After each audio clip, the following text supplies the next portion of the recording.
Siap, berdoa mulai.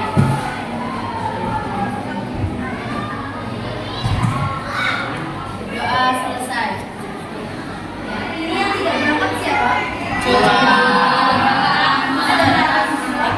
Dua. Dua dengan tangan. Dua tangan. Sakit, lama. Tidak seperti ini. Baik anak-anak, untuk sebelum pembelajaran pagi hari ini kita pastikan dulu ya kesiapan belajar kalian. Semuanya dirapikan tempat duduknya, posisi duduk ya, meja dan kursi dicek kembali. Sudah duduk rupanya. Dan pastikan juga tidak ada sampah yang ada di bawah meja dan kursi kalian. Baca Asmaul Husna dulu seperti biasa, dikeluarkan dulu surat Asmaul Husnanya.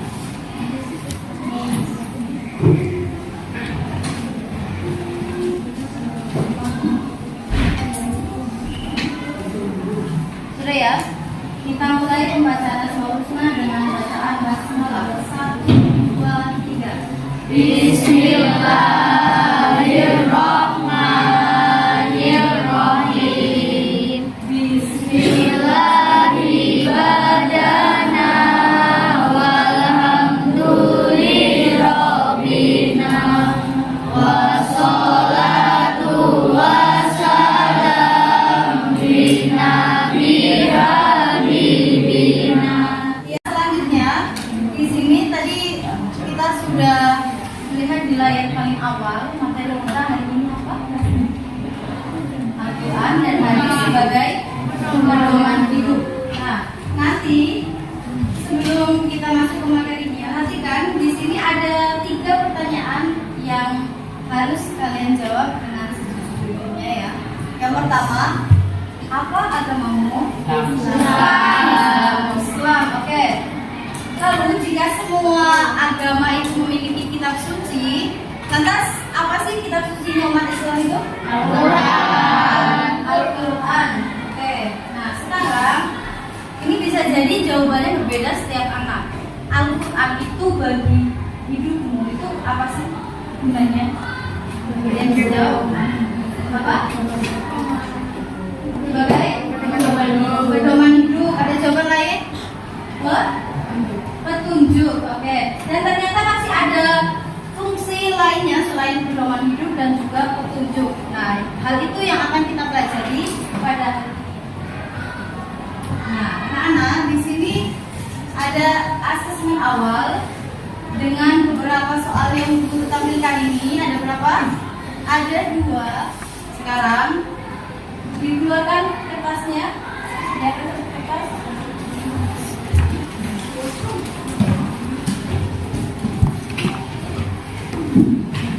Sudah siap semua kertasnya? Sudah. Sekarang langsung tulis jawaban saja untuk 2 pertanyaan yang ada di slide.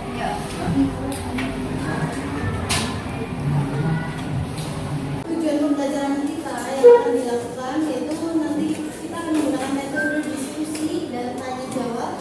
Anak-anak semuanya diharapkan dapat menganalisis kandungan Quran surat An-Nisa ayat 59 dan An-Nahl ayat 64 tentang kedudukan Al-Quran dan hadis sebagai pedoman hidup, sehingga dapat mengamalkan perilaku semangat dalam mengamalkan Quran dan hadis. Nah, jadi nanti kita akan menggunakan metode diskusi dan juga tanya jawab.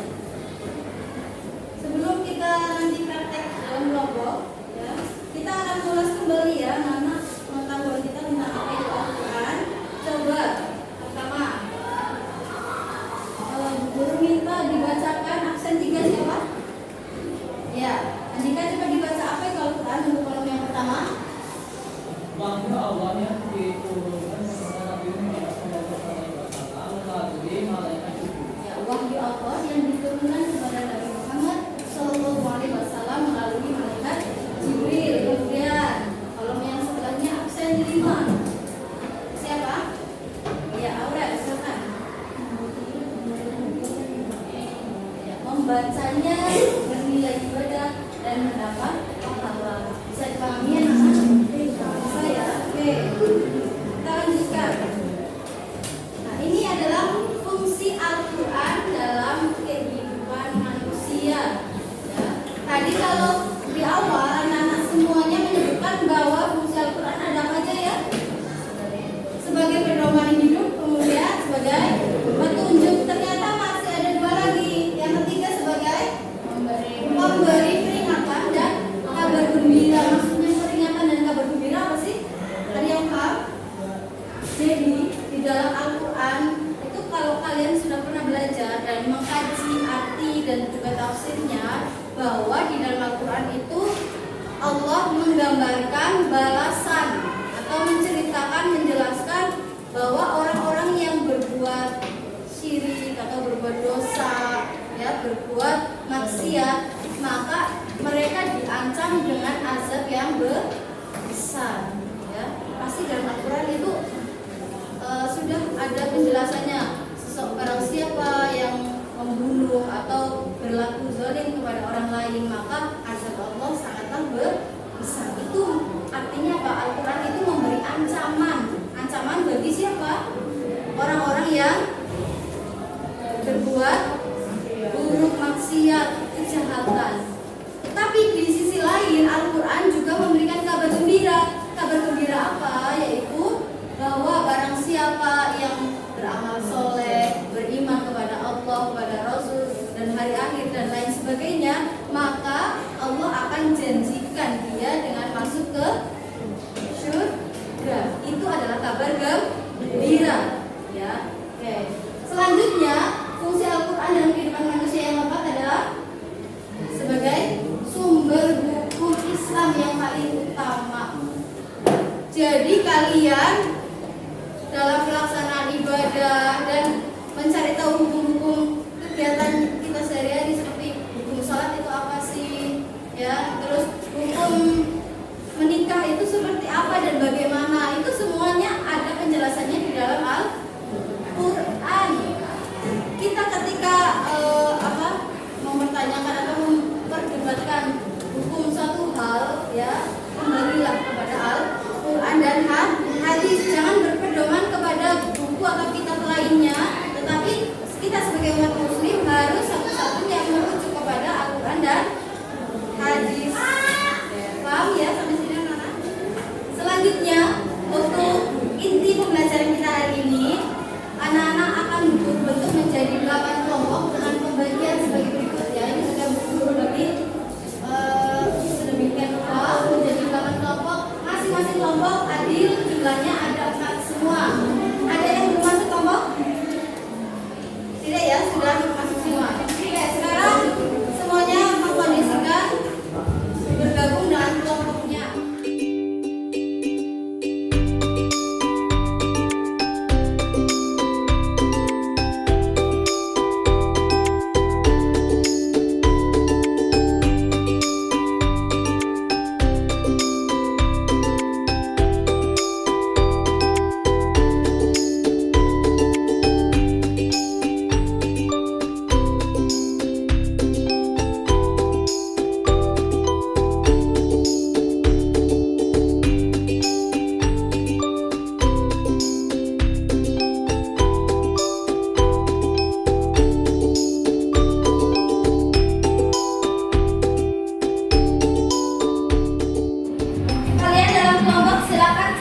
Kasus-kasus yang ada, ya, satu kelompok itu ada satu kasus atau satu narasi.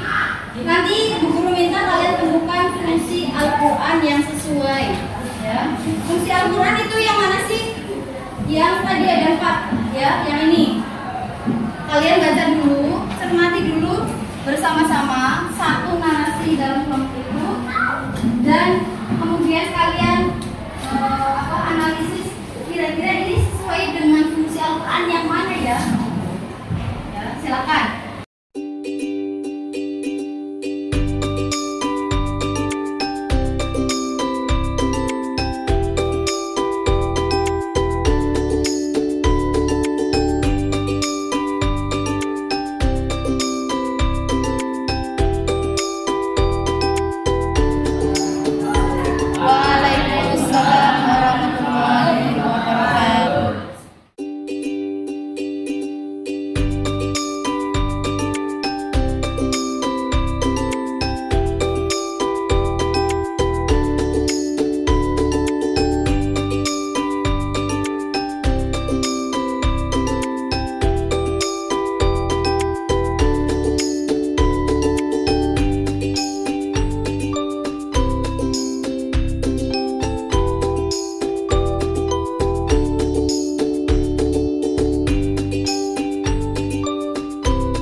kelompok dan sudah mempresentasikan masing-masing.